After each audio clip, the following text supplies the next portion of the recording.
Out of the box thinking का मतलब होता है कन्वेंशनल थिंकिंग से हट के सोचना कुछ अच्छे सॉल्यूशन के लिए। एक मनी लेंडर था जो कर्जा देते हैं लोगों को, जैसे फिल्मों में कन्हैया लाल टाइप होते हैं, और एक आदमी को उसने अपने कर्जे के पंजे में जकड़ रखा था, और वो उसको ऑप्शन दे रहा था सब लोगों के सामने खुले मैदान में कि या तो अपनी लड़की की शादी मुझसे कर दो तो मैं सारा कर्जा माफ़ कर दूंगा, या मेरे पैसे अभी के अभी मुझे लौटा दो। और वो इंसान दोनों ही कंडीशन के लिए तैयार नहीं था। उसने उनको ऑप्शन दी कि एक डब्बे में सबके सामने मैं दो पत्थर डालूंगा, एक काला और सफ़ेद, क्योंकि वहाँ पर बहुत सारे पत्थर पड़े हुए थे।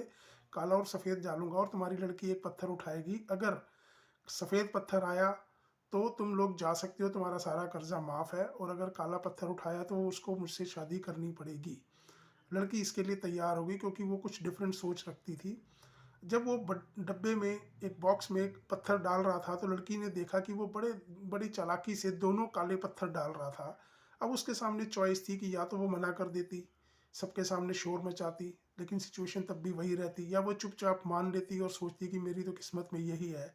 लेकिन वो अलग सोच रखती थी। उसने बड़ी बड़ी ध्यान से उसको सोचा, और जब उसने पत्थर उठाया तो उसके हाथ में जो डेफिनेटली काला पत्थर ही आना था, तो उसने बड़ी चालाकी से पत्थर ऐसे उठाया कि उसके हाथ से गिर गया। सबने देखा कि वो तो पत्थर गिर गया नीचे, सब में मिल गया। अब उसने बोला कि अब वो तो गिर गया, लेकिन अब मैं दूसरा पत्थर उठाती हूँ तो अब जो भी होगा तो पहले वाला उसके अपोजिट ही होगा। ऑब्वियसली जब उसने दूसरा उठाया तो वो काला था, और सबको ये मानना पड़ा कि पहले वाला सफ़ेद था। इस तरह से वो छुटकारा मिल गया।